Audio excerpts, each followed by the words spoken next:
शुभ श्रावणी या मालिकेच्या येणाऱ्या पुढील भागात आपल्याला असं बघायला मिळतं आहे की आता श्रावणी परीक्षेसाठी गेलेली असते. ती आता केमिस्ट्रीचा अभ्यास करून गेलेली असते आणि पेपर मात्र फिजिक्सचा असतो.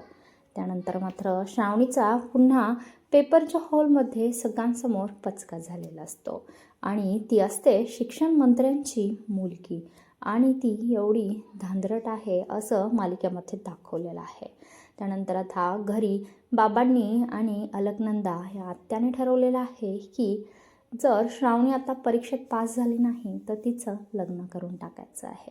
त्यानंतर घरी आल्यावर शुभंकरला पाहुण्यांना घरी घेऊन येण्याची ऑर्डर मिळालेली असते.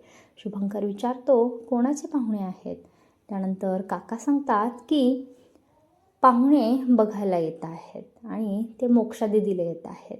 परंतु श्रावणीला वाटतं की तिलाच पाहुणे बघायला येत आहेत. त्याच्यामुळे ती आता घरातून तोंड बांधून पळून जाते आणि ती ठरवते की या पाहुण्यांना मी घरी पोहोचूच देणार नाही.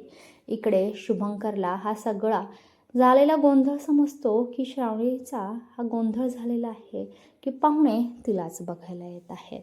अलकनंदाला मात्र हेच हवं आहे की श्रावणीने खूप धांदरटपणा करावा आणि विश्वंभरच्या नजरेतून श्रावणी पूर्णपणे उतरून जावी. हाच तर अलकनंदाचा डाव असतो. काय आता अलकनंदा तिच्या या कपटी डावामध्ये यशस्वी होईल का, किंवा शुभंकर आता श्रावणीला वाचवणार आहे विश्वंभरच्या रागापासून. शुभंकर आता श्रावणीला मदत करतो आहे आणि तिला या सगळ्या गैरसमजातून बाहेर काढतो आहे. हे बघणं खूप रंजक ठरणार आहे.